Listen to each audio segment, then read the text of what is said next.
Number অপরাধ সে মাদক সেবন করে, 2 নাম্বার অপরাধ সে মানুষ হত্যা করছে। পৃথিবীর মধ্যে 2 নাম্বার অপরাধ আমার ছেলে মানুষ হত্যা করছে। 3 নাম্বার অপরাধ আমার ছেলে জিনাকারী। এই 3টা অপরাধ আমার ছেলে করেছে। খলিফা হযরত ওমর ফারুক চোখ দুটি বড় বড় ডাক দিয়ে তাকায় বলে, ও যুবক, তুমি কি জানো না মানুষ হত্যা পাপ? তুমি কি জানো না নেশা করা যাবে না, এটা পাপ? ও যুবক, তুমি কি জানো না জিনা করা পাপ? তবে তুমি এত বড় অন্যায় করেছো, বিচার হবে দুনিয়ার মধ্যে, কঠোর বিচার হবে। এবার হযরত খলিফা হযরত আমিরুল মুমিনিন ওমর ফারুক ডাক দিয়ে বলে, যুবক, তুমি যে অন্যায় করেছো দুনিয়ার মধ্যে এত কঠোর শাস্তি, যেহেতু তোমার বাবা আমার কদমের মধ্যে আনছে, তোমাকে তোমার কঠিন বিচার হবে। খলিফা হযরত ওমর ফারুক যখন বললেন, বলার পর সঙ্গে সঙ্গে যুবক ডাকতে বলে, হুজুর, বেয়াদবি মাফ করবেন, আমি জানি আপনি ন্যায় পরায়ণ বাদশা, আপনার দরবারে আমি ন্যায় বিচার পাবো। যখন আমার আব্বা জান গম থেকে ওটা পার বলল খলিফা হযরত ওমরের কদমে যেতে হবে, আমি তখন বাধা দিই নাই, সঙ্গে সঙ্গে আপনার কদমের মধ্যে আইসি। হুজুর, আজকে আপনি বিচার করবেন, বিচারে যে রায় হবে রায় মেনে নিলাম। তবে নেওয়ার আগে একটা দাবি, আমার বিচারের আগে আমার বাবার বিচারটা করা লাগবে। জোরে জোরে চিল্লায়া বলা যাবে না আল্লাহু আকবার। সন্তান দুনিয়ার মধ্যে বাবার বিচার চায়, বাবা সন্তানের বিচার চায়। ও যুবক, খলিফা হযরত ওমর ফারুক রাদিয়াল্লাহু তাআলা উনি ডাকতে বলেন, যুবকরা, তুমি কার বিরুদ্ধে অভিযোগ জানাও? তুমি কি জানো না তোমার বাবা, তুমি তোমার বাবার বিরুদ্ধে অভিযোগ করো? জি হুজুর, আমি আমার বাবার বিরুদ্ধে অভিযোগ করি। খলিফা হযরত ওমর ফারুক আরো ক্ষিপ্ত হলেন, সন্তান বাবার বিরুদ্ধে অভিযোগ করেছে। খলিফা হযরত ওমর ফারুক রাদিয়াল্লাহু তাআলা আরো কেন যেন ক্ষিপ্ত হয়ে গেলেন, ডাকতে বলে, বালক রে, তুমি কার বিরুদ্ধে অভিযোগ করো? কার বিরুদ্ধে তুমি আমার কাছে নালিশ দাও? তুমি কি জানো না ওই পিতামাতা কত বড় নিয়ামত, পৃথিবীর মধ্যে কত বড় রহমত, কত বড় সম্পদ, তুমি কি জানো না? আরে আমি খত্তাবের বেটা, বাবার আদর পাই নাই, বাবার ভালোবাসা পাই নাই, আর তুমি সেই বাবার বিরুদ্ধে অভিযোগ করো? এই দুনিয়ার মধ্যে গুরুতর অপরাধ করছো, সুতরাং তুমি তোমার বাবার বিরুদ্ধে আনিত অভিযোগ উগ্র করো। এটা তুমি এখন উগ্র করো, না হলে তোমার বিচার হবে।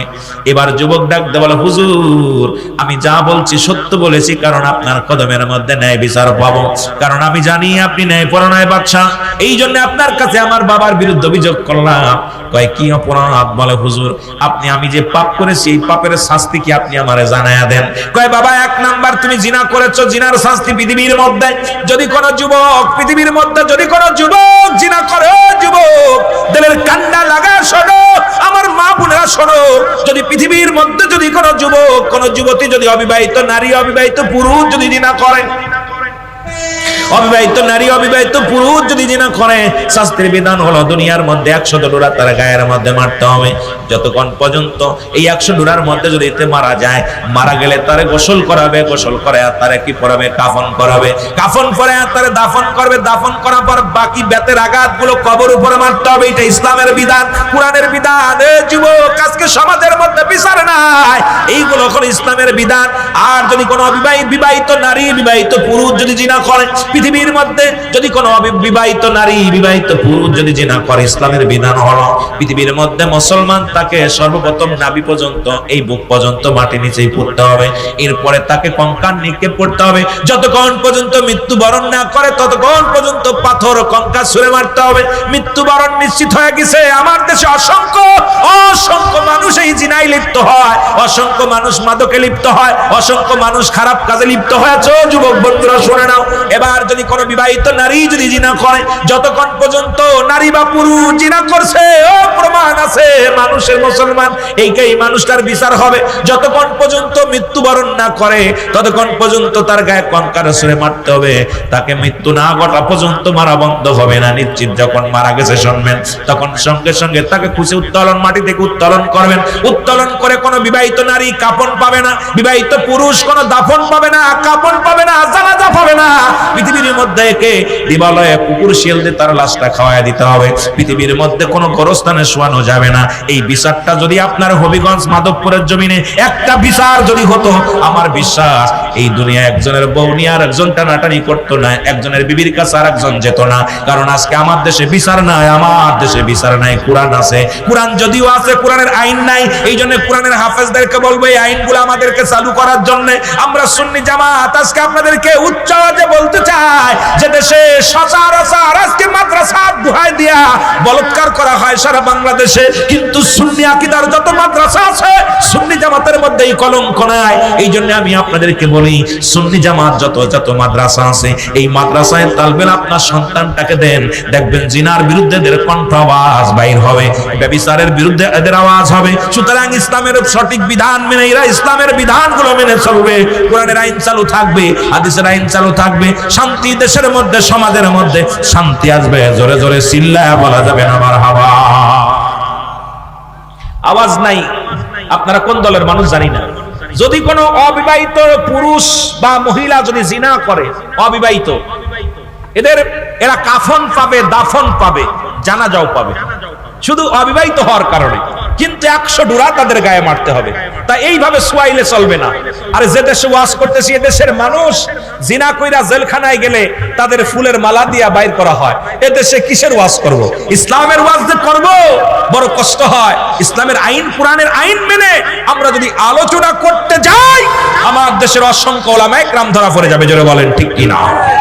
ভণ্ডরা ধরা পড়ে যাবে। এগুলো চলবে না। শরীয়তের বিধান অনুযায়ী আমার বাবারা, আমার বেগানা নারী চেয়ার দেখা হারাম। আর আমার দেশে যেভাবে চলাফেরা শুরু করছে, কোথায় বলবো, যাদেরকে দেখা দেওয়া জায়েজ তাদের সঙ্গে বিয়ে করা হারাম, যাদের সঙ্গে দেখা দেওয়া হারাম তাদের সঙ্গে বিয়ে করা জায়েজ। আজকে এই সমাজের মধ্যে অসংখ্য মুসলমান, অসংখ্য বড় বড় আলেম, অসংখ্য বড় বড় মুফতি মুহাদ্দিস তারা বেগানা নারীর সঙ্গে বাজার ঘাট করছে। অসংখ্য ওলামায়ে কেরাম একই সাথে অফিস আদালত করতেছে, আবার ফতোয়া দিতেছে, সুন্নিদের বিরুদ্ধে বড় বড় কথা বলে। এই জন্য আমি বলি এই আলোচনাগুলো যদি করি, রব্বুল আলামিন ডাক দিয়ে কয় জিবরিল রে তাড়াতাড়ি যাও আমার হাবিবরে জানায় আয়, যাদের আব্বা নাই মা নাই তারা যেন আমার কাছে এইভাবে দরখাস্ত করে পড়েন, রব্বির রহমহুমা কামা রব্বায়ানি সগীরা। জোরে জোরে বলেন রব্বির রহমহুমা কামা রব্বায়ানি সগীরা। জোরে জোরে চিল্লায়া বলা যাবে না মারহাবা। এখন আপনার সন্তান যদি আলেম না হয়, পৃথিবীর মধ্যে সন্তানগুলো আমানত, রব্বুল আলামিন আমানত রাখছে, কিয়ামতের অধিকার করার আপনার এখতিয়ার দেয় নাই। কারণ এই সন্তান একদিন আপনার সামনে দাঁড়ায় যাবে হাসরের ময়দানে। সন্তান ডাকতে বলবে আল্লাহ রব্বুল আলামিন, ডাকতে বলবে ও ফেরেশতারা, রব্বি কারীমের কাছে দরখাস্ত করতে দাও, আজকে আমাকে জাহান্নামে নিয়ে যাও। কারণ আমার বাবা দুনিয়ার মধ্যে আমাকে ইলম শিক্ষা দেয় নাই, আমার সন্তান দুনিয়ার মধ্যে মুসলমান। শুনে নাও, এই জন্য হযরত উমর ফারুক রাদিয়াল্লাহু তাআলার কদমের মধ্যে এক জনক বৃদ্ধ তার সন্তানদের টানতে টানতে হাত ধরে ধরে নিয়ে চলে আসলেন। বৃদ্ধ ডাকতে বলে, বাবারে তুমি আমার আমার আমার নবীর সাহাবী হযরত উমর ফারুক রাদিয়াল্লাহু তাআলা। উনি ডাকতে বলে, বৃদ্ধ রে তুমি তোমার সন্তানকে নিয়ে আমার কদমের মধ্যে আসলা, কারণটা কি? বলে আমিনুল মুমিনিন, আমি জানি আপনি ন্যায়পরায়ণ বাদশা, বর্তমান যুগে আপনার মতো এত ন্যায়পরায়ণ বাদশা পাওয়া যাবে না, আপনার মতো এমন ব্যক্তি আমাদের মহল্লার মধ্যে নাই। যেহেতু আপনি মুসলিম মিল্লাতের নেতা, সুতরাং আপনার কদমের মধ্যে আসি, আপনি দয়া করে মায়া করে আমার সন্তানের বিচার করা লাগবে।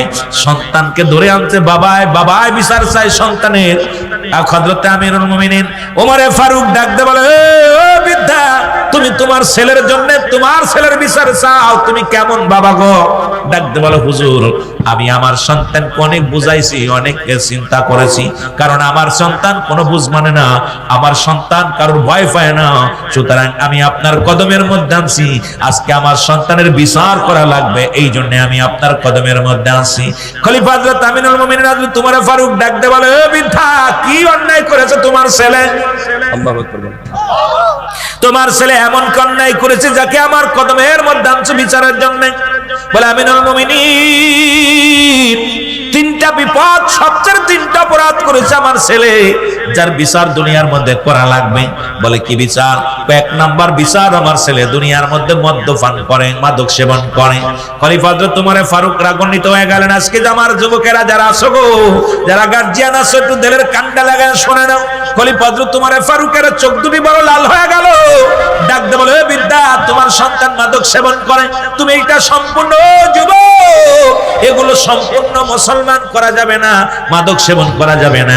কারণ আমার দেশের অনেক মৌলবীরা কোন কয় শেরে খোদা হযরত আলী মদ পান করেছে, মুসলমান কেউ কয় রাসূল মদ পান করেছে। এই সমস্ত ধোঁকাবাজ বেঈমানের দলেরা ঈমান হারা করতে চায় মুসলমানদের। আমরা সুন্নি ভাইয়েরা, আমাদের রক্তক্ষরণ হয়, কারণ আমাদের কলিজার মধ্যে লাগে তখনই যখন নবীর আহলে বায়াতদেরকে নিয়ে কথা বলে, কটূক্ত করে নবীদেরকে নিয়ে, নবীর সাহাবীদেরকে নিয়ে, নবীর বিবিদেরকে নিয়ে যখনই কটূক্ত করে তখন বড় কষ্ট হয়। মুসলমান শুনে নাও, এই জন্য হলো সুন্নাতুল জামাতের ভাইয়েরা, এর জন্য আমরা প্রতিবাদ জানাই এই সমস্ত মুনাফিক থেকে সাবধান। জোরে জোরে চিল্লায় বলেন ঠিক কিনা? বলে এক নাম্বার অপরাধ সে মাদক সেবন করে, দুই নাম্বার অপরাধ সে মানুষ হত্যা করছে।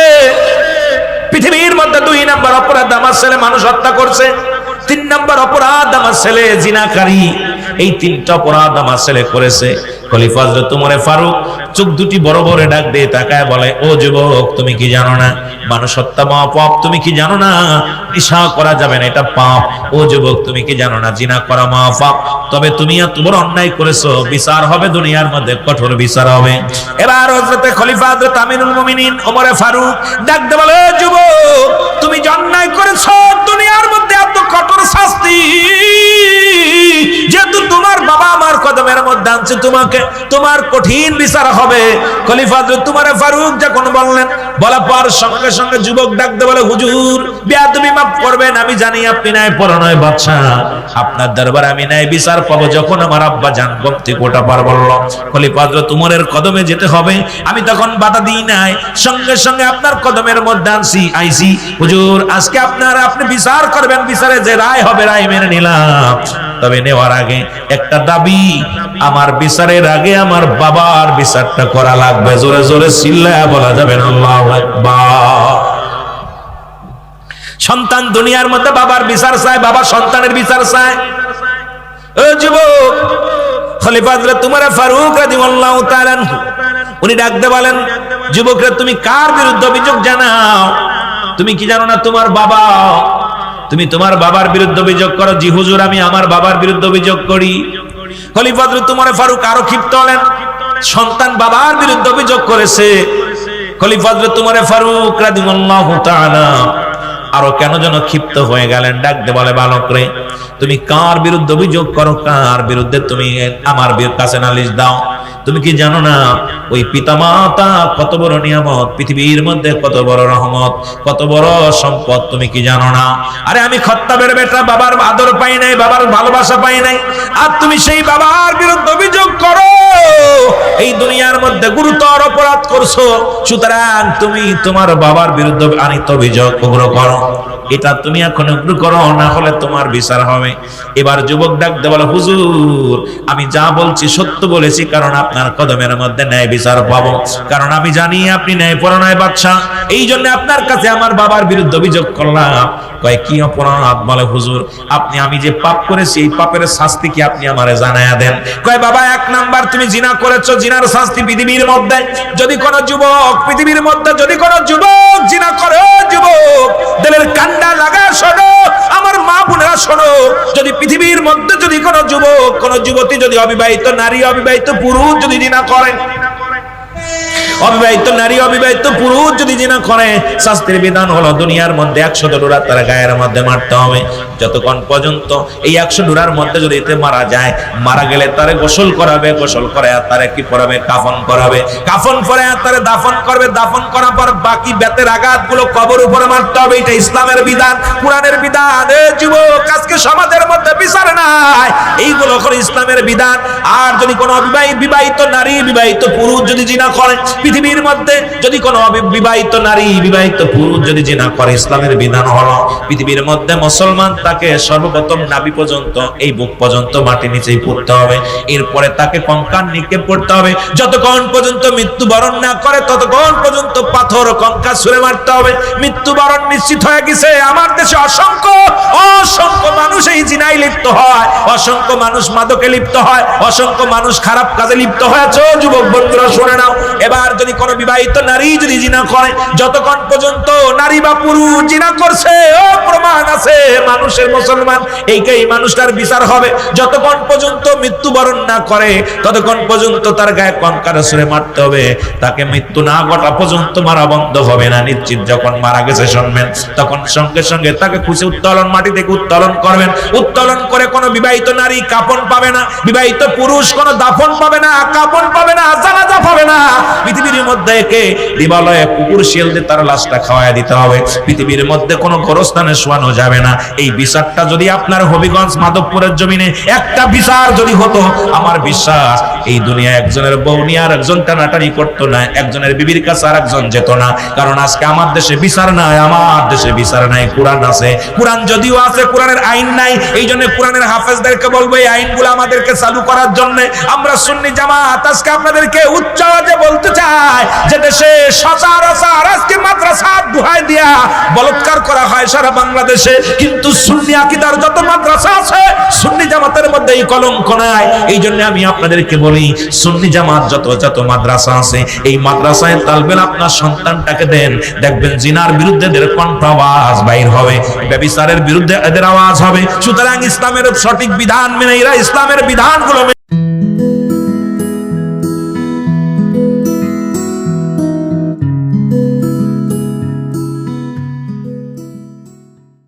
চলবে, কোরআনের আইন চালু থাকবে, হাদিসের আইন চালু থাকবে, শান্তি দেশের মধ্যে, সমাজের মধ্যে শান্তি আসবে। জোরে জোরে চিল্লায়া বলা যাবে না মারহাবা। আওয়াজ নাই।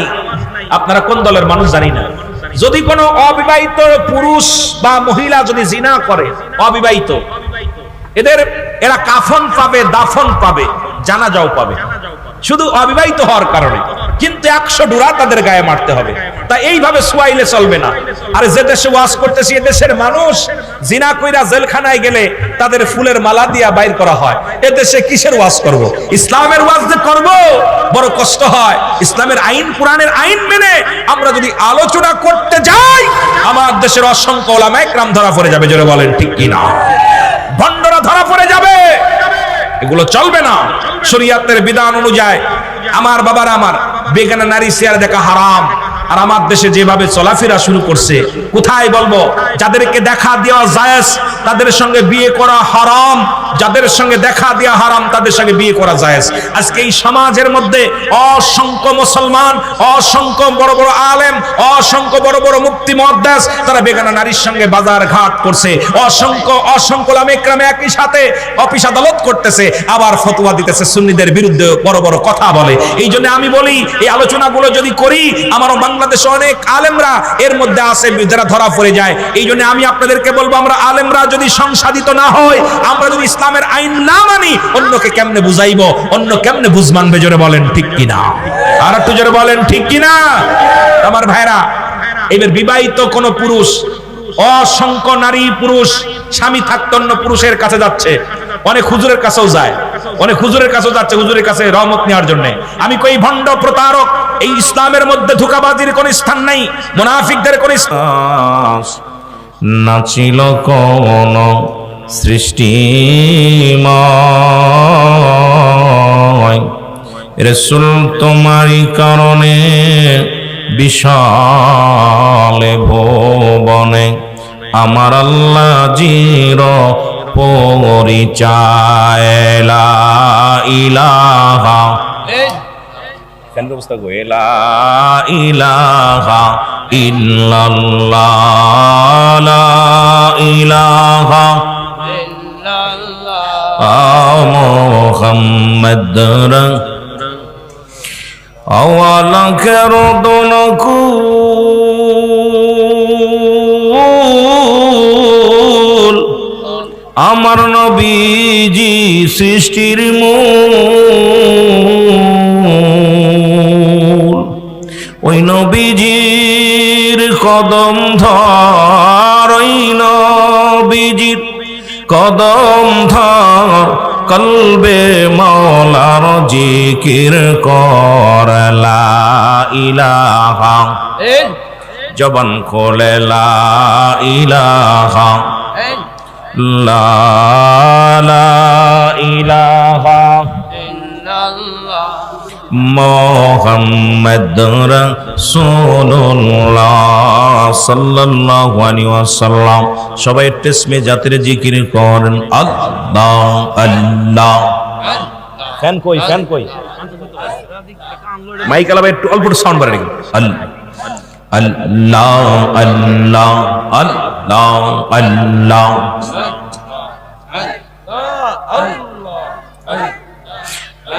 আরে আল্লাহ আল্লাহ ডাকো রে মন আল্লাহ কর সাধনা আল্লাহ আল্লাহ স্পষ্ট আল্লাহ জোরে জোরে আল্লাহ আল্লাহ আল্লাহ আল্লাহ ডাকো রে মন আল্লাহ কর সাধনার দিন তাকেতে না ডাকিলে গেলে দিনার পাবিনা দিন তাকেতে না ডাকিলে দিন ফরাইলে পাবিনা আল্লাহ আল্লাহ ডাকো রে মন আল্লাহ কর সাধনা আল্লাহ আল্লাহ জোরে জোরে এই রে আসমান জমিন গ্রহ তারা আল্লাহর জিকির করে তারা আসমান জমিন গ্রহ তারা আমার মাওলার জিকির করে তারার মানুষ হইয়া তোমরা কেনে আল্লাহর জিকির করনা আল্লাহ আল্লাহ ডাকো রে মন আল্লাহ কর সাধনা আল্লাহ আল্লাহ আরে আল্লাহ আল্লাহ ডাকো রে মন আল্লাহ কর সাধনার দিন থাকিতে না ডাকিলে গেলে দিনার পাবিনা আল্লাহ আল্লাহ ডাকো রে মন আল্লাহ কর সাধনা আল্লাহ আল্লাহ। এই ফ্যান্ডারি আসলে আইরে নামাজ পড়র যারা কো সালেম কর দিল খানা হায়রে নামাজ পড়ো রোজারা আর সালেম কর দিল খানা হায়রে কিয়ামতে মাওলার কাছে চলবে না তোর বাহানা আল্লাহ আল্লাহ ডাকো রে মন আল্লাহ কর সাধনা আল্লাহ আল্লাহ আল্লাহ আল্লাহ। আইরে বেনামাজি সকল কর শয়তান দজক তাদের ঠিকানা হায়রে বেনামাজি ঘুষ কর শয়তান দজক তাদের ঠিকানা আল্লাহ আল্লাহ ডাকো রে মন আল্লাহ কর সাধনা আল্লাহ আল্লাহ আল্লাহ আল্লাহ।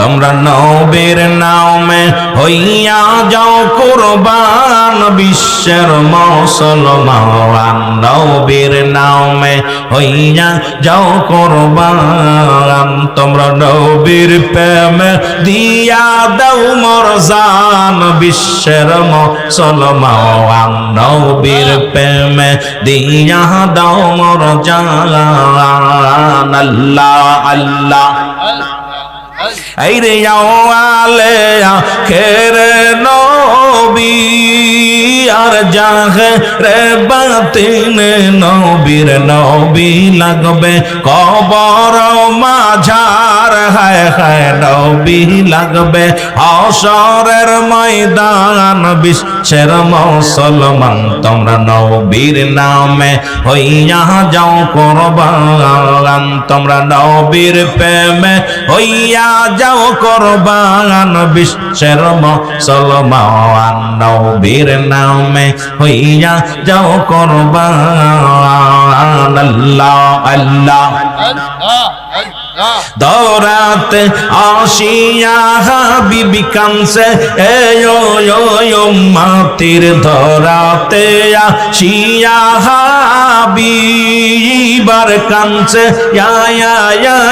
মাতির কোন নবী কানসে মদিনায় হায় হায় কোন নবী কানসেন রওয়া যায় বিশ্বের মুসলমান নবীর নামে হইয়া যাও কুরবান তোমরা নবীর প্রেমে দিয়া দাও মরজান বিশ্বের মুসলমান নবীর নামে হইয়া যাও কুরবান আল্লাহ আল্লাহ আল্লাহ আল্লাহ লা ইলাহা ইল্লাল্লাহু মুহাম্মাদুর রাসূলুল্লাহ সাল্লাল্লাহু আলাইহি ওয়াসাল্লাম বালাগাল উলাবি কামালিহি কাশাওয়াত তুজাবি জামালিহি হাসনাত জামিআ খিসালিহি সাল্লাল্লাহু আলাইহি ওয়া আলিহি কালেমা তাওহীদ আরশে লিখা আছে মুহাম্মদ বামেতে আকা বন্ধুর পাশে বন্ধু বসা কালেমাতে আসে প্রমাণ বালাগাল উলাবি এটা হাত পাকা নিয়ে হাসনাত জামিআ খিসালিহি সাল্লাল্লাহু আলাইহি ওয়া আলিহি আলহামদুলিল্লাহ জোরে চিল্লায় বলুন আলহামদুলিল্লাহ সমস্ত প্রশংসা সেই মহান রব্বুল আলামিনের দরবারে যে রব্বে করিম আজকের এই 14তম বাৎসরিক সুন্নি মহাসম্মেলন রব্বুল আলামিন আজকে জামিয়া গাউসিয়া সুন্নিয়া মাদ্রাসা এতিমখানা কমপ্লেক্সের আজকের এই বাগবাড়ি তেলিওপাড়া মাধবপুর রব্বুল আলামিন ইয়ামুল জুম্মার রাত এই পবিত্র রাতে আপনাকে আমাকে শুরু থেকেই এই জান্নাতের বাগানে বসার মতো সুযোগ দান করলো উচ্চ কণ্ঠ আওয়াজ দেবেন আলহামদুলিল্লাহ আজকের এই মাহফিল থেকে সালাম ও কদমসি জানাই কুল কায়নাতের নবী নবীদের নবী রাহমাতাল লিল আলামিনের পুত পবিত্র কদম মোবারক সালাম ও কদমসি জানাই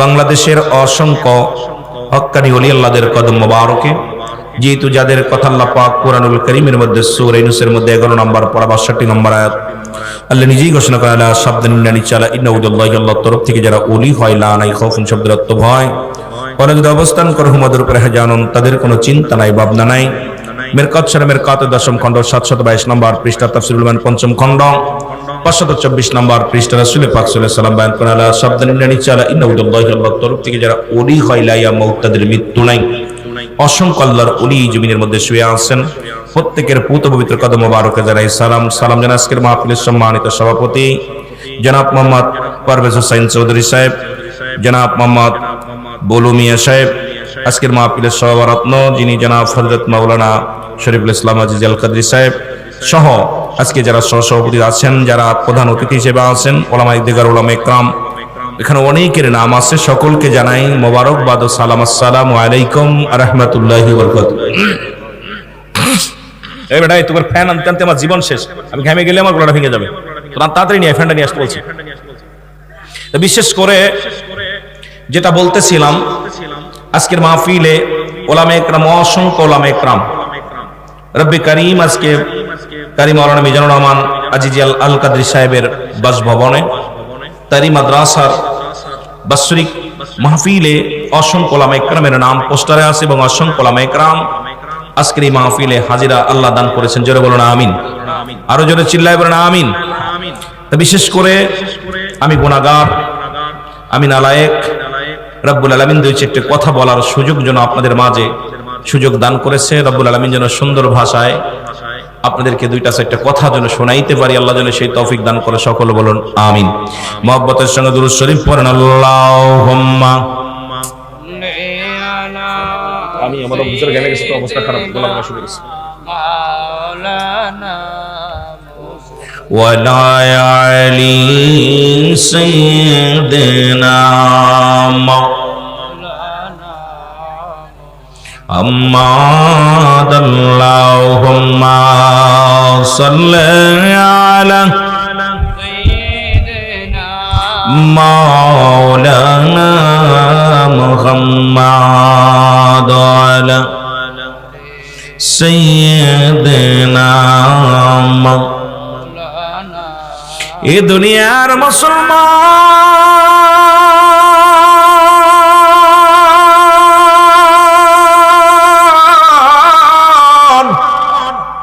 আল্লাহ রাব্বুল আলামিন রিয়াজুল জান্নাহ বেহেশতের বাগান, এই জান্নাতের বাগানে আসার মতো বসার মতো সুযোগ দান করল। এ সময় কত মানুষ জেলখানায়, কত মানুষ হাসপাতালে, কত মানুষ মৃত্যু শয্যায় সজ্জিত। রব্বুল আলামিন আপনাকে আমাকে জেলখানায় নেন নাই, হাসপাতালে নেন নাই। রব্বুল আলামিন পৃথিবীর কোথাও অন্য কোন কাজে নেন নাই। সুন্দর পরিবেশ রিয়াজুল জান্নাহ বেহেশতের বাগানে বসার মতো সুযোগ দান করলো। রাসূলুল্লাহর ঘর হলো মসজিদ, মুসলমান মাদ্রাসা। আল্লাহর ঘর হলো মুসলমান মসজিদ।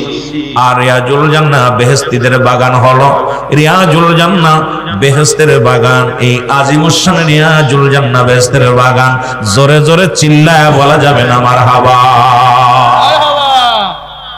আমার ভাইরা, আমার বন্ধুরা, আমি যে কথাগুলো বলি দিলের কান্ডা লাগা শোনো গো। পৃথিবীর মধ্যে একমাত্র কিতাব কোরআনুল কারীম, যার কোনো ভুল নাই, যার কোনো তুলনা নাই। পৃথিবীর মধ্যে যত কিতাব রব্বে কারীম, এই পৃথিবীর মধ্যে যে মানুষের দ্বারা যে কিতাবগুলো লেখা হলো, রব্বে কারীমের পাঠানো কিতাব, আসমানি কিতাবের মধ্যে সর্বশ্রেষ্ঠ কিতাব মানব জাতির জন্য। আমি মনে করি মুসলমান যখনই বলে মানব জাতির জন্য কোরআন, আমার তখন একটু মনে মনে কেন যেন একটু ভালো লাগে না। কেন লাগে না? এর মধ্যে বুঝতে কোনো বাকি নাই। কারণ বর্তমান যুগে অসংখ্য ওলামা ইকরাম এই কোরআনের ভুল ধরার জন্য, কোরআনকে মুসলমান কোরআনের ভুল ধরার জন্য, কোরআনকে ভুল ব্যাখ্যা দিয়া কোরআনকে পৃথিবী থেকে মানুষের মাঝে, এ মুসলমান মানুষের মাঝে তাকে ভুল ধরানোর জন্য কিছু ওলামা ইকরাম উঠে পড়ে লাগছে। আমার আল্লাহ বলেন কোরআনুল কারীমের মধ্যে, জালিকাল কিতাব লা রাইবা ফীহি। জোরে জোরে চিল্লায়া বলা যাবে না মারহাবা। আল্লাহ বলে এটা সেই কিতাব যার মধ্যে কোনো সন্দেহ নেই। এটা সেই কিতাব যে কিতাব রব্বে কারীম পাঠাইলো। এ মুসলমান শোনে নাও, যে কিতাবের মধ্যে কোনো ভুল নাই, যে কিতাবের মধ্যে কোনো মুসলমান একটা জবরের ভুল নাই, জেরের ভুল নাই, একটা নুক্তার ভুল নাই, যে কিতাবের মধ্যে একটা সূরা লেখার জন্য বছরকে বছর, মাসকে মাস যারা সংসার মুসলমান লেখার জন্য, ও মুসলিমেরা, ইহুদি খ্রিস্টানেরা, ও কাফেরেরা চিন্তা সারা বছর ভরে চিন্তা গবেষণা করেও কোরআনের ছোট্ট একটা সূরা লিখতে পারে নাই। কারণ এটা মানুষের দান না, মানুষের লেখা নাই। এই কিতাবটা স্বয়ং রব্বে কারীমের পাঠানো। এই জন্য আল্লাহ বলেন এই কিতাবটা কাদের জন্য? আল্লাহ বলেন হুদাল লিল মুত্তাকিন। একমাত্র হেদায়েত প্রাপ্ত বান্দাদের জন্য আল কোরআন। আমি মনে করি এই জন্য মানুষের মধ্যে যারা আছে, এই মানুষের মধ্যে একমাত্র হেদায়েত প্রাপ্ত বান্দা যারা এই কোরআনের প্রতি সম্মান করে, তারা কোরআনের বিধান মানে, তারা কোরআনের আইন মানে, তারা কোরআনকে ভালোবাসে, তারা সেই কোরআনের একটা মাদ্রাসা বর্তমান মুসলমান গভীর মনোযোগ। এই তেলিয়াপাড়ার জমিনের মধ্যে, মাধবপুরের জমিনের মধ্যে আমার শ্রদ্ধেয় ভাই জনাব হযরত মাওলানা আব্দুল মুসলমান মিজানুর রহমান আজিজি সাহেব সেই কোরআনের একটা মাদ্রাসা করেছে, যে কোরআনের একটা হরফ যদি কোনো ব্যক্তি তেলাওয়াত করে 10টা নেকি তার আমলনামায় লেখা হয়। পৃথিবীর এমন কোন কিতাব নাই, পৃথিবীর এমন কোন মুসলমান গ্রন্থ নাই যা পড়লে সব হয়, যা পড়লে গুনাহ মাফ হয়, যা পড়লে মর্যাদা বাড়ে। কারণ হাফেজ শব্দের অর্থ হেফাজতকারী, আর যারা এই মাদ্রাসায় লেখাপড়া করে কোরআন যত পড়বে তত তাদের মর্যাদা বেড়ে যাবে। সেই কোরআন হলো আমার রব্বে কারীমের নিয়ামত, আমাদের আপনার জন্য পাঠাইছে। একমাত্র হেদায়েত প্রাপ্ত বান্দারাই কোরআনের আমল পাবে, কোরআনকে মানবে, সম্মান করবে, ভালোবাসবে। জোরে জোরে চিল্লায় বলেন ঠিক কিনা? আরে তাকবীর, আরে রিসালাত, জামিয়া গাউসিয়া বাগবাড়ি সুন্নি মাদ্রাসা। এ মুসলমান গভীর মনোযোগ, যে কথাগুলো বলি লক্ষ্য করে শোনেন। এই কোরআনের হাফেজদেরকে ভালোবাসলে, কোরআনের পাখিদেরকে ভালোবাসলে তার কত দাম, তার কত মর্যাদা, তার কত বড় মর্যাদা শুনে তিনি বুঝবেন। এই পৃথিবীর মধ্যে একজন দুর্দর্শ ডাকাত, যিনি কোরআনের পাখিদেরকে ভালোবাসার কারণে এই জগৎ বিখ্যাত একজন আল্লাহর ওলি হয়ে গেলেন। তিনার নাম হলো ডাকাত বসির উদ্দিন। জোরে জোরে চিল্লায় বলেন মারহাবা। একটু জোরে চিল্লায় বলো মারহাবা। নাম কি? ডাকাত বসির উদ্দিন। এ আমার ছাত্র ভাইরা, এ আমার গার্জিয়ান ভাইরা, খুব লক্ষ্য করে শুনবেন। আমি আলোচনার ময়দানে আমি চাচ্ছি কোরআনের মর্যাদা, কোরআন সম্পর্কে একটু কথা বলার পরই, হাফেজদের বিষয়ে কথা বলার পরই সময় ফেলে আমি অন্যদিকে আলোচনা যাব। নাম হলো ডাকাত বসির উদ্দিন। নাম কি? ডাকাত বসির উদ্দিন। তৎকালীন জামানায় 40 জন ডাকাতির সর্দার ছিল ডাকাত বসির উদ্দিন। প্রতিনিয়ত ডাকাতি করতে যায়, মানুষের মাল হরণ করে, মানুষের সম্পদ কেড়ে আনে। এই মানুষটা একদিন ডাকাতি করতে যায়, আল্লাহ রাব্বুল আলামিন তাকে একটা সতী নারী দান করেছিল। এই নারীটা আমার বাবারা, আমার বন্ধুরা, আমার সৎ নারী, সৎ আদর্শবান একজন স্ত্রী রব্বুল আলামিন তারে দান করেছিল। তবু বসির উদ্দিন পরিবর্তন হয় নাই। কিন্তু একজন মাদ্রাসার তালবে ইলম দ্বারা এই জগতের মধ্যে রব্বি কারীম এমন পরিবর্তন করালেন, যিনি সর্বশেষে আল্লাহর ওলি হয়ে গেলেন। জোরে বলেন না মারহাবা।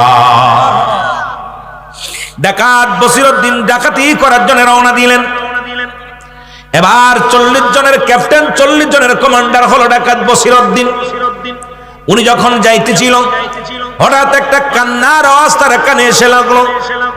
কান্নার আওয়াজ যখন কানে এসে লাগলো, সাথীদেরকে বলতেছে, বন্ধুরা রে একটু অপেক্ষা করো, আমার জন্য কেন কান্নার আওয়াজ আমার কানে আসলো? এই কান্নার আওয়াজটা শুনে আমার মনের ভিতরে শান্তি লাগে না, একটু অপেক্ষা করো, দেখে আসি কে কান্নাকাটি করে। উনি আস্তে আস্তে চলে গেলেন, যা দেখে রে মুসলমান একটা আড়ালে দাঁড়ায়া একটা কোরআনের পাখি মাদ্রাসার ছাত্র তালবে ইলম, উনি বসে বসে চোখের পানি গুলো সেরে সেরে কান্দে। জোরে জোরে বলো আল্লাহু আকবার। চোখের পানি সেরে সেরে কান্দে, ডাকতে বলে, মালিক তুমি আমার মাকে দুনিয়া থেকে লয়ে গেছো গো,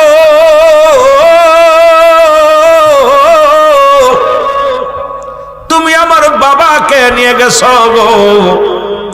আল্লাহ আমি পৃথিবীর মধ্যে বড় এতিম, এই পৃথিবীর মধ্যে আমার মা নাই, আমার বাবা নাই। এই দুনিয়ার মধ্যে আমি কেমনে তোমার কোরআনটাকে মুখস্থ করব, কেমনে তোমার কিতাব পড়ব? কারণ আমি তো গরিব মানুষ। এই কিতাব যে আমি পড়ব, কিতাব যে আমি মুখস্থ করব, খোদা তোমার বিধান, তোমার কোরআনটাকে অত্যন্ত ভালোবাসি, কিন্তু গরিব হওয়ার কারণে তেলও কিনতে পারি না, পড়ালেখাও করতে পারি না রে আমার আল্লাহ। আল্লাহ আমার নসিবে বুঝি কোরআনের পাখি হওয়া সম্ভব হবে না, আমার নসিবে বুঝি হাফেজ হওয়া সম্ভব হবে না। রব্বে কারীম,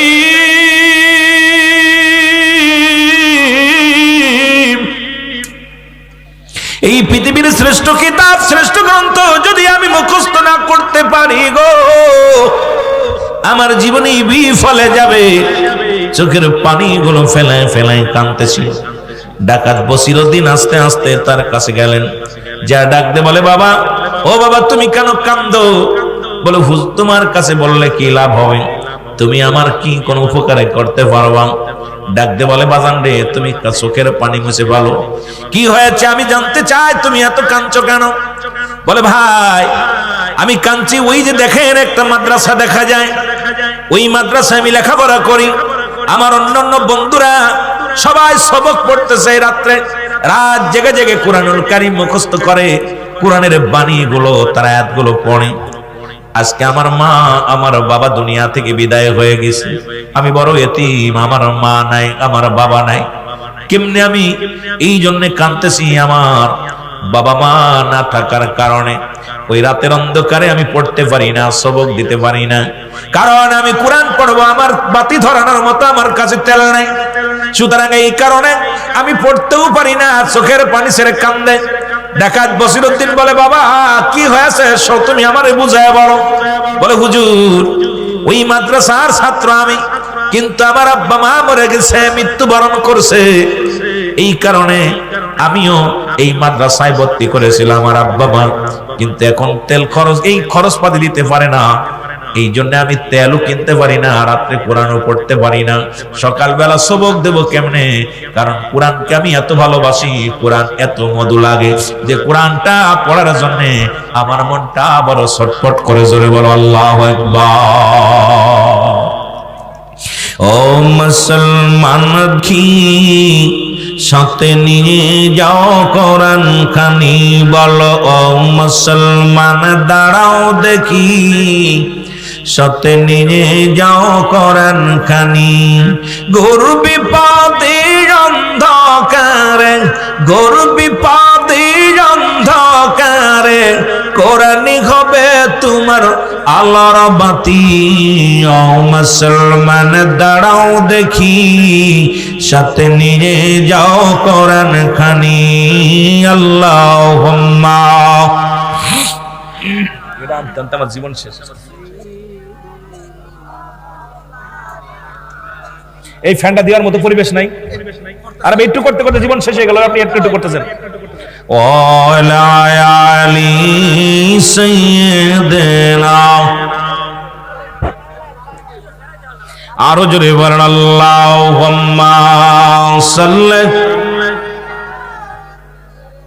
ভাই, দুরূদ শরীফ পড়া ভুলে গেলেন না আপনারা ফ্যানের সাথে? ওয়ালা আলি সাইয়্যিদিনা মুহাম্মাদ, আল্লাহুম্মা সাল্লি আলা।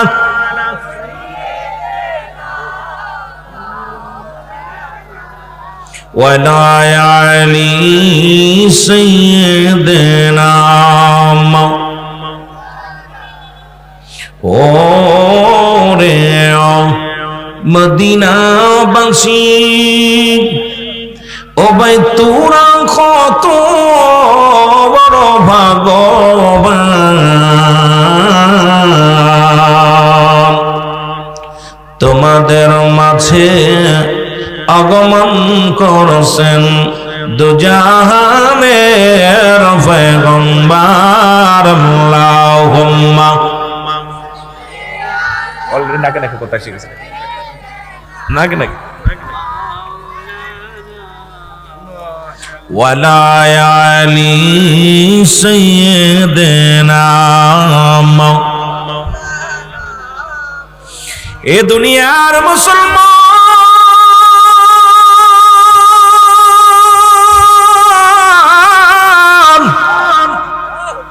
ডাকাত বসিরউদ্দিন ডাক দে বলে, বালক শোনো গো, তোমার দুনিয়ার মধ্যে মা নাই, তোমার বাবা নাই, কি হয়েছে রে বাবা? আজ থেকে তুমি মনে করতে পারো আমি তোমার বাবার সমতুল্য। বাবারে, তুমি কোরআনকে এত ভালোবাসো, তুমি কোরআন পড়ার জন্য চোখের পানি ফেলো। ও ভালো কোরআনকে তুমি এত মায়া করো, কোরআনের প্রতি এত শ্রদ্ধা তোমার। আমি ডাকাত মানুষ, আমি গুন্ডা মানুষ, কিন্তু তুমি মাদ্রাসাকে এত ভালোবাসো, কোরআনকে তো ভালোবাসো। এ বালক শোনো, তোমার এই কোরআন পড়ার জন্য একটু অপেক্ষা করো, এখানে দাঁড়িয়ে থাকো, আমি আসতেছি। চলে গেছেন দৌড়াইতে দৌড়াইতে। ডাকাত বসিরউদ্দিন রাত গভীরে যাইয়া বাজারে যাইয়া দোকানদারকে ডাক উঠাইলেন। দোকানদার সাহেব ওঠো। দোকানদার সাহেব উঠলেন, ওঠা পরে ডাকতে বলে, ডাকাত বসিরউদ্দিনকে দেখে থরথর করে কাঁপন শুরু করে দিলেন, থরথর করে কাঁপন শুরু করে দিলেন। দোকানদার বলে, ভাই ডাকাত বসিরউদ্দিন, আপনাকে আমি চিনতে পেরেছি, এত রাত্রে আমাকে ডাকলেন কেন? বলে, চলো দোকানদার, দোকান খুলতে হবে। দোকান গেলেন, দোকানে যা বলে, আমাকে এক জের তেল দাও। বলে, ভাই তেলটা চাও? তেলটা নাও। কত লিটারে নেবা? বলে, এত লিটারে দাও। বলে, তেলের দাম কত? বলে, দাম লাগবে না, আপনি তেলটা নিয়ে যান। কয়, আমি বিনা টাকায় তোমার তেল নিতে পারবো না, কারণ তুমি গতকালকে 10 মিনিট আগেও যে বসিরকে চিনছ, এখন সেই বসির আর বসির নাই। তোমার তেলের দামটা কত বলো? বলে, হুজুর টাকা লাগবে না, আমি আপনাকে চিনছি, কারণ আপনি যে 40 জন ডাকাতের কমান্ডার লিডার, সুতরাং আপনার কাছ থেকে টাকা নিয়ে আমি কি মরবো? হুজুর আমার টাকা লাগবে না। ডাকাত বসির কয়, বলো, এই নাও টাকা নাও। তো কত টাকা নিবা? টাকা নাও। টাকাগুলো নিলেন। এবার বলে, তেলের পিপটা যেটা আমার মাথায় তুলে দাও। দোকানদার বলে, ভাই বসির, তেলের দাম যেহেতু দিলেন, তেলটা আমাকে একটু বহন করে নিতে দেন, আমি আপনার যেখানে পৌঁছায় নিতে বলেন আমি পৌঁছায় দিব। বসির কয়, না রে না, এই তেলটা আমার মাথায় উঠে দাও, আমি পাপী মানুষ, যাব আমি কোরআনের পাখির সাহায্য করার জন্য। একজন কোরআনের পাখি পথের মধ্যে আমি পেয়েছি রে, কোরআন পড়ার জন্য। এই পাগল, এই কোরআনের পাখিরে আমি তেল দেওয়ার জন্য আসছি, আমার মাথায় উঠায় দাও। সঙ্গে সঙ্গে ওনার মাথার মধ্যে তেলের জেটটা উঠায় দিলেন। তেলটা নিয়ে চলে গেলেন। যা পর ডাকতে বলে, বালকরা এই নাও তেলের জেরে নাও। তেলটা নিয়ে বাতি জ্বালায়া কোরআন পড়বা, যার একটা হরফ পড়লে 10টা নেকি। এই দুনিয়ার মধ্যে মুসলমান শুনে নাও, শুনে নাও। বালক, এই নাও, তুমি কোরআন মুখস্থ করবা, কোরআন শরীফ তুমি পড়বা। আল্লাহর কোরআন পড়ার জন্য আমি তোমাকে সহযোগিতা করলাম। ও বালক, আর চোখের পানি ফেলবে না। আজ থেকে তুমি কি করবা? কোরআনুল কারীম মুখস্থ করবা, আর যত খরচ আমি বহন করব। রব্বে কারীমের কাছে আমার জন্য দোয়া করবা। আমি আজ থেকে আর ডাকাতি করব না, কারণ কোরআনকে যারা ভালোবাসো, যুবক শুনে নাও, খোদার কোরআনের প্রতি একবার যার মায়া আসে যাবে রে, এই সিনার মধ্যে যে কোরআনুল কারীম ঢুকাইলো, এর মতো উত্তম মানুষ আর কে হবে রে দুনিয়ার মধ্যে? আমার বাজানেরা, এই কোরআনের পাখি হাত উঠায় কান্দার বলে, রব্বে কারীম, আমাকে যিনি কোরআন পড়ার জন্য সহযোগিতা করলেন, আল্লাহর কোরআন তোমার বিধান, আল্লাহ তোমার কিতাব পড়ার জন্য এই দুনিয়ার মধ্যে যে লোকটা আমাকে সহযোগিতা করলো, এই পৃথিবীর মধ্যে তাকে তুমি একজন আল্লাহর ওলি বানায়া দিও। জোরে জোরে চিল্লায় বলা যাবে না মারহাবা। ওরে কেউ বুঝিতে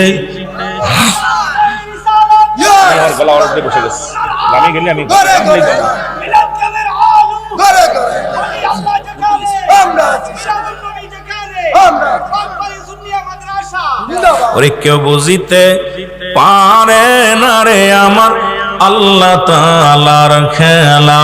বলেন, কেউ বুঝিতে পারে না রে মাবুদ মওলার খেলা। বলেন, কেউ বুঝিতে মাবুদ মওলার খেলা। দয়াল যারে ইচ্ছা তারে দিয়া মিলাই প্রেমেরি মেলা।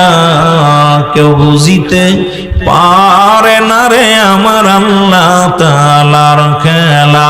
বলেন, কেউ বুঝিতে পারে না রে মাবুদ মওলার খেলা। 30 বছর যাও জ্ঞান কি পটে না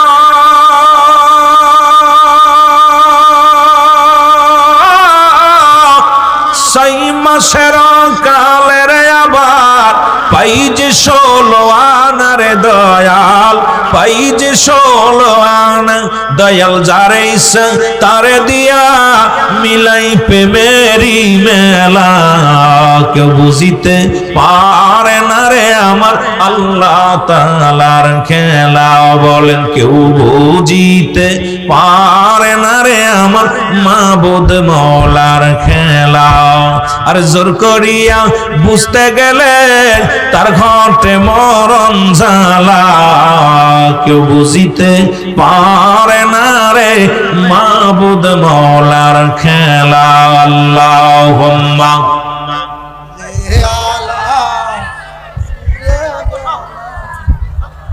এ জোরে জোরে বলেন আলা আলি সাইয়্যিদিনা। এ দুনিয়ার মুসলমান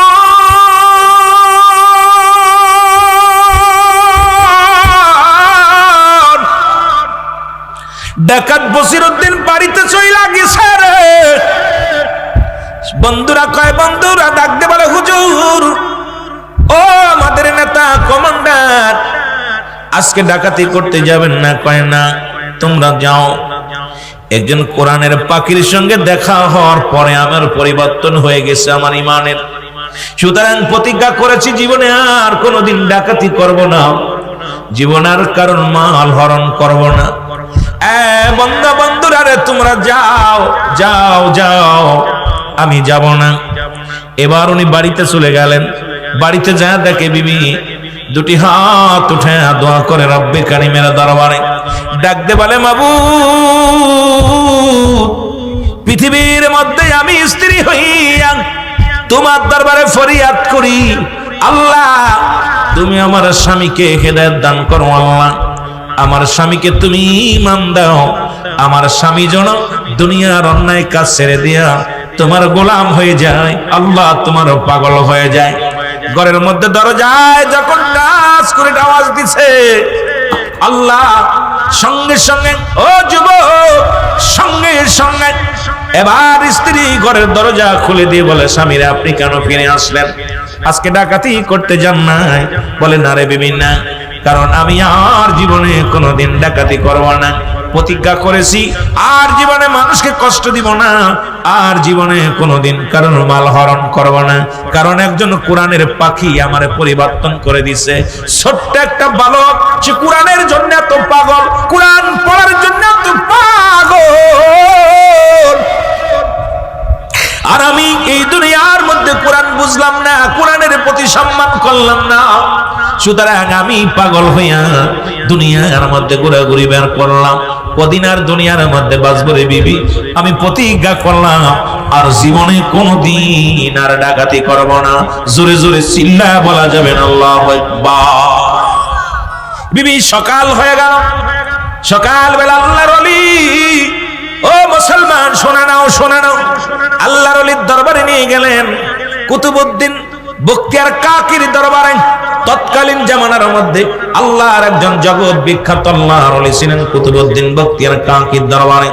স্ত্রী স্বামী স্ত্রী দুজন যা হাজির হয়ে গেলেন।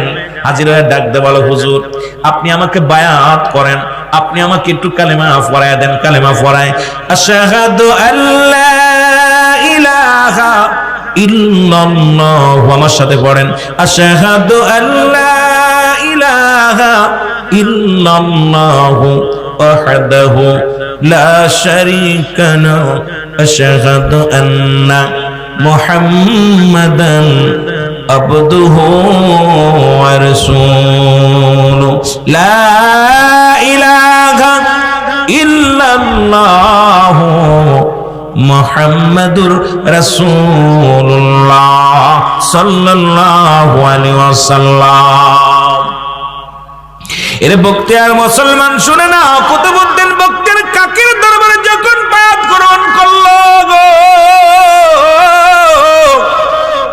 হুজুর পড়া দিলেন, জীবনে আর কোনোদিন আমি মদ পান করব না, জীবনে আর কোনোদিন বাবা তুমি আর নেশাগ্রস্ত করবে না, জীবনে কোনোদিন পরের মাল হরণ করবে না, নামাজ ছাড়বে না, 5 ওয়াক্ত সালাত আদায় করবে, দুনিয়ার মধ্যে অন্যায় কাজে লিপ্ত হবে না। ডাকাত বসিরউদ্দিন খাস তওবা করলেন, কুতুবউদ্দিন বুক্তের কাকির দরবারে বায়াত গ্রহণ করলেন। এই পৃথিবীর মধ্যে এমন ভাবে ঈমান আনলো গো, ওই কোরআনের পাখির সাহায্য করার কারণে কোরআনের পাখির দোয়া আল্লাহ রাব্বুল আলামিন কবুল করেছে। এই পৃথিবীর মধ্যে ডাকাত বসিরউদ্দিনকে আল্লাহ রাব্বুল আলামিন পৃথিবীর মধ্যে আল্লাহর ওলি দপ্তরে তার নামটা লিখে দিয়েছে। জোরে বলেন মারহাবা। কোরআন শিখাও ছেলে মেয়েদের ওহে মুসলমান, জান কবজের সময় তোমার হইবে রে আসান। বলো জান কবজের সময় তোমার, আরো জোরে জোরে বলেন, কোরআন শিখাও ছেলে মেয়েদের ওহে মুসলমান, জান কবজের সময় তোমার হইবে রে আসান। বলো জান কবজের সময় তোমার। একটা ছেলে আলেম হলে, একটা ছেলে হাফেজ হলে, পড়বে কোরআন মরণ কালে তোমার থেকে সরে যাবে, তোমার থেকে সরে যাবে ইবলিস ও শয়তান। কোরআন শিখাও ছেলে মেয়েদের ওহে মুসলমান, জান কবজের সময় তোমার হইবে রে আসান। বলেন জান কবজের সময় তোমার। আরো জোরে বলেন, কোরআন শিখাও ছেলে মেয়েদের ওহে মুসলমান, কোরআন শিখাও ছেলে মেয়েদের ওহে মুসলমান, জান কবজের সময় তোমার হইবে রে আসান। বলো জান কবজের সময় তোমার। আহা, পৃথিবীর মধ্যে আলেম হইলে লাভ কি? আপনার জন্য ভাগ্য খুলে যাবে। সন্তান চোখের পানি ছেড়ে কাঁদবে, যেমন রাসূল বললেন সাহাবীরা রে, তোমরা কেউ কি কবুলাতের সব পাইতে চাও? সাহাবীরা বলে ইয়া রাসূলুল্লাহ, ইয়া হাবিবাল্লাহ, কে বানা চাই? রাসূল বললেন সাহাবীরা রে, শোনো, তোমাদের যাদের পিতামাতা দুনিয়ার মধ্যে জিন্দা আছে, সালাম দিবা বাড়ি, যে আসসালামু আলাইকুম মা, আসসালামু আলাইকুম বাবা, সঙ্গে সঙ্গে তোমার আমল নামায় একটা কবুল হজরের সব লেখা হয়ে যাবে। সাহাবীরা চোখের পানি ছেড়ে কান্দে। রাসূল দেখে সাহাবীদের চোখে পানি। নবীজি বললেন সাহাবীরা রে, তোমরা কেন কান্দো? বলি ইয়া রাসূলুল্লাহ, ইয়া হাবিবাল্লাহ, আমরা বড় এতিম, ঘরের মধ্যে মাও নাই, ঘরের মধ্যে বাবা আমাদের নাই। ইয়া রাসূলুল্লাহ, ইয়া হাবিবাল্লাহ, আজকে যদি আমলটা 10 দিন আগে পাইতাম, মারে পাইতাম, 10 দিন আগে যদি পাইতাম, বাবারে পাইতাম। এই দুনিয়ার মধ্যে বাবাও নাই, মাও নাই। আল্লাহ নবী গো, এই তো বড় নিয়ামত আমরা হারায়া ফেললাম। আমার নবী বলে সাহাবীরা রে, তোমরাই শুধু এতিম।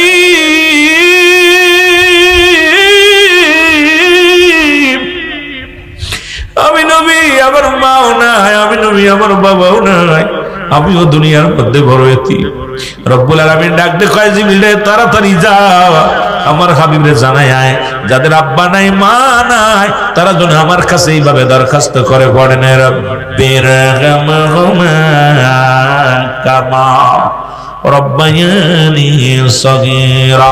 জোরে জোরে বলেন, রব্বির রহমহুমা কামা রব্বায়ানি সগীরা। জোরে জোরে চিল্লায় বলা যাবে না মারহাবা।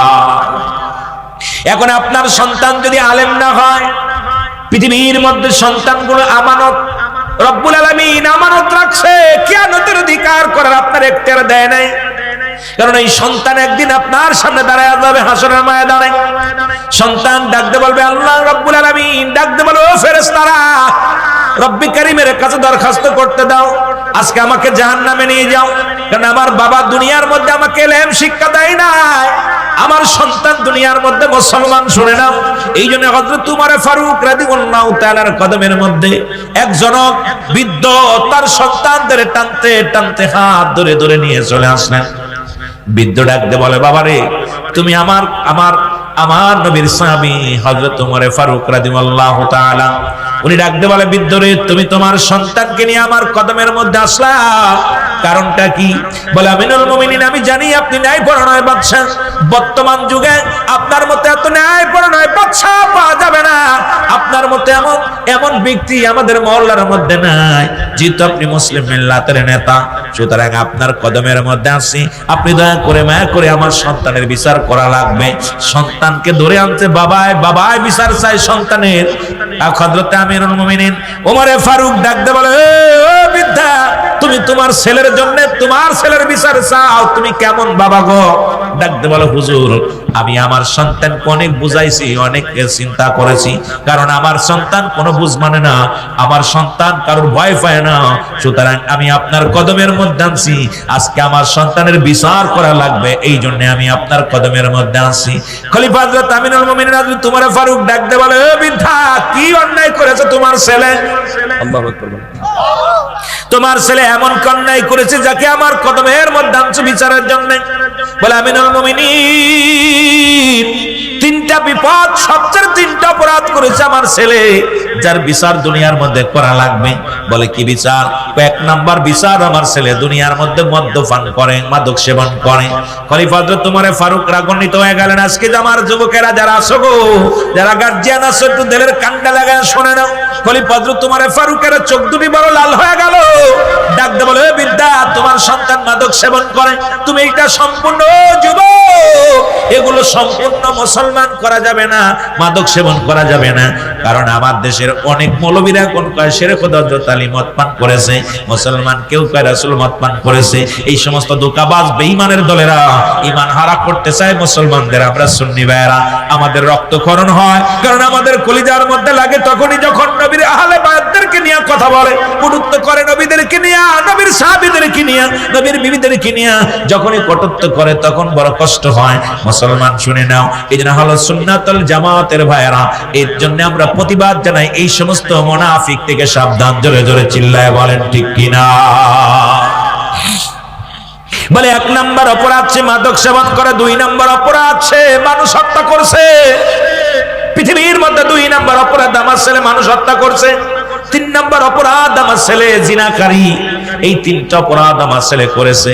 খলিফা হযরত উমর ফারুক চোখ দুটি বড় বড় ডাক দিয়ে তাকায় বলে, ও যুবক, তুমি কি জানো না মানুষ হত্যা পাপ? তুমি কি জানো না নেশা করা যাবে না, এটা পাপ? ও যুবক, তুমি কি জানো না জিনা করা পাপ?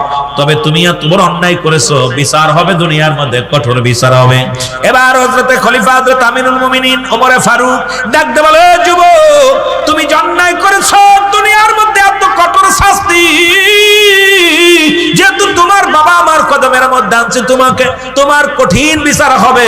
খলিফা হযরত উমর ফারুক যখন বললেন, বলার পর সঙ্গে সঙ্গে যুবক ডাকতে বলে, হুজুর, বেয়াদবি মাফ করবেন, আমি জানি আপনি ন্যায়পরায়ণ বাদশা, আপনার দরবারে আমি ন্যায় বিচার পাবো। যখন আমার আব্বা জান ঘুম থেকে ওঠা পার বলল খলিফা হযরত উমরের কদমে যেতে হবে, আমি তখন বাধা দিই নাই, সঙ্গে সঙ্গে আপনার কদমের মধ্যে আইছি। হুজুর, আজকে আপনি বিচার করবেন, বিচারে যে রায় হবে রায় মেনে নিলাম। তবে নেওয়ার আগে একটা দাবি, আমার বিচারের আগে আমার বাবার বিচারটা করা লাগবে। জোরে জোরে চিল্লায়া বলা যাবে না আল্লাহু আকবার।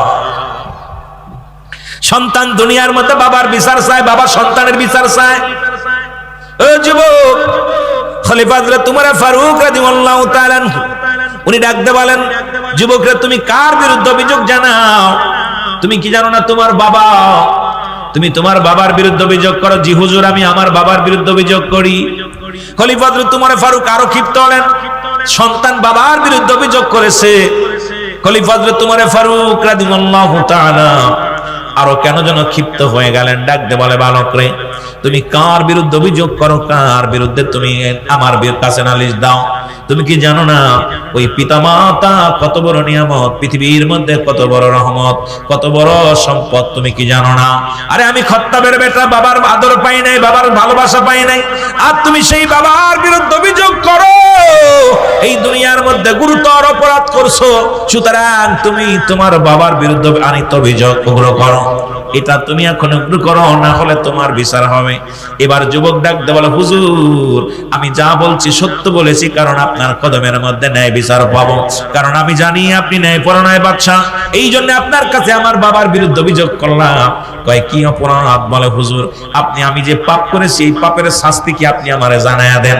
কয় বাবা, এক নাম্বার তুমি জিনা করেছো, জিনার শাস্তি পৃথিবীর মধ্যে যদি কোনো যুবক পৃথিবীর মধ্যে যদি কোনো যুবক জিনা করে, যুবক দিলের কান্না লাগা শোনো, আমার মা বোনেরা শোনো, যদি পৃথিবীর মধ্যে যদি কোনো যুবক কোনো যুবতী যদি অবিবাহিত নারী অবিবাহিত পুরুষ যদি জিনা করে, অবিবাহিত নারী অবিবাহিত পুরুষ যদি জিনা করে, শাস্ত্রের বিধান হলো দুনিয়ার মধ্যে 100 ডোরা তার গায়ের মধ্যে মারতে হবে। যতক্ষণ পর্যন্ত এই 100 ডোরার মধ্যে যদি এতে মারা যায়, মারা গেলে তারে গোসল করাবে, গোসল করে আর তারে কি পরাবে? কাফন করাবে, কাফন পরে আর তারে দাফন করবে, দাফন করার পর বাকি বেতের আঘাতগুলো কবর উপরে মারতে হবে। এটা ইসলামের বিধান, কোরআনের বিধান। যুবক আজকে সমাজের মধ্যে বিচার নাই, এইগুলো হলো ইসলামের বিধান। আর যদি কোনো বিবাহিত নারী বিবাহিত পুরুষ যদি জিনা করে, পৃথিবীর মধ্যে যদি কোনো বিবাহিত নারী বিবাহিত পুরুষ যদি জিনা করে, ইসলামের বিধান হলো পৃথিবীর মধ্যে মুসলমান তাকে সর্বপ্রথম নাভি পর্যন্ত এই বুক পর্যন্ত মাটি নিচেই পড়তে হবে, এরপরে তাকে কঙ্কাল নিক্ষেপ করতে হবে। যতক্ষণ পর্যন্ত মৃত্যুবরণ না করে ততক্ষণ পর্যন্ত পাথর কঙ্কাল ছুঁড়ে মারতে হবে। মৃত্যুবরণ নিশ্চিত হয়ে গেছে। আমার দেশে অসংখ্য মানুষ এই জিনায় লিপ্ত হয়, অসংখ্য মানুষ মাদকে লিপ্ত হয়, অসংখ্য মানুষ খারাপ কাজে লিপ্ত হয়েছে। যুবক বন্ধুরা শুনে নাও, এবার যদি কোনো বিবাহিত নারী যদি জিনা করে, যতক্ষণ পর্যন্ত নারী বা পুরুষ জিনা করছে, ও প্রমাণ আছে মানুষের মুসলমান, এই মানুষটার বিচার হবে। যতক্ষণ পর্যন্ত মৃত্যুবরণ না করে ততক্ষণ পর্যন্ত তার গায়ে কঙ্কাল ছুঁড়ে মারতে হবে। তাকে মৃত্যু না ঘটা পর্যন্ত মারা বন্ধ হবে না। নিশ্চিত যখন মারা গেছে শুনবেন, তখন সঙ্গে সঙ্গে তাকে খুশি উত্তোলন, মাটি থেকে উত্তোলন করবেন। উত্তোলন করে কোনো বিবাহিত নারী কাফন পাবে না, বিবাহিত পুরুষ কোনো দাফন পাবে না, কাফন পাবে না, জানাজা পাবে না। পৃথিবীর মধ্যে একে দিবালয়ে কুকুর শিয়াল দিয়ে তার লাশটা খাওয়ায় দিতে হবে। পৃথিবীর মধ্যে কোনো গোরস্থানে শোয়ানো যাবে না। এই বিচারটা যদি আপনার হবিগঞ্জ মাধবপুরের জমিনে একটা বিচার যদি হতো, আমার বিশ্বাস এই দুনিয়া একজনের বউ নিয়ে আর একজন টানাটানি করতো না, একজনের বিবির কাছে আর একজন যেত না। কারণ আজকে আমার দেশে বিচার নাই, আমার দেশে বিচার নাই। কোরআন আছে, কোরআন যদিও আছে, কোরআনের আইন নাই। এই জন্য কোরআনের হাফেজদেরকে বলবো এই আইনগুলো আমাদেরকে চালু করার জন্য। আমরা সুন্নি জামাত আজকে আপনাদেরকে উচ্চ আওয়াজে বলতে চাই যে দেশে সচরাচর আজকে মাদ্রাসা দুহাই দিয়া বলৎকার করা হয় সারা বাংলাদেশে, কিন্তু সুন্নি আকীদার যত মাদ্রাসা আছে সুন্নি জামাতের মধ্যে এই কলঙ্ক নাই। এই জন্য আমি আপনাদেরকে বলি, সুন্নি জামাত যত মাদ্রাসা আছে, এই মাদ্রাসায় তালবেল আপনার সন্তানটাকে দেন, দেখবেন জিনার বিরুদ্ধে এদের কণ্ঠ আওয়াজ বাইর হবে, ব্যভিচারের বিরুদ্ধে এদের আওয়াজ হবে। সুতরাং ইসলামের সঠিক বিধান মেনে এরা ইসলামের বিধানগুলো মেনে চলবে, কোরআনের আইন চালু থাকবে, হাদিসের আইন চালু থাকবে, শান্তি দেশের মধ্যে সমাজের মধ্যে শান্তি আসবে। জোরে জোরে চিল্লায়া বলা যাবে না মারহাবা। আওয়াজ নাই। আপনারা কোন দলের মানুষ জানি না, যদি কোনো অবিবাহিত পুরুষ বা মহিলা যদি জিনা করে, অবিবাহিত, এরা কাফন পাবে, দাফন পাবে, জানাজাও পাবে, শুধু অবিবাহিত হওয়ার কারণে। কিন্তু 100 ডোরা তাদের গায়ে মারতে হবে। তা এইভাবে সোয়াইলে চলবে না। আর যে দেশে ওয়াজ করতেছি, এ দেশের মানুষ জিনা কইরা জেলখানায় গেলে তাদের ফুলের মালা দিয়া বাইর করা হয়। এ দেশে কিসের ওয়াজ করব? ইসলামের ওয়াজ যে করব বড় কষ্ট হয়। ইসলামের আইন, কোরআনের আইন মেনে আমরা যদি আলোচনা করতে যাই, আমার দেশের অসংখ্য ওলামায়ে কেরাম ধরা পড়ে যাবে। জোরে বলেন ঠিক কিনা? ভণ্ডরা ধরা পড়ে যাবে।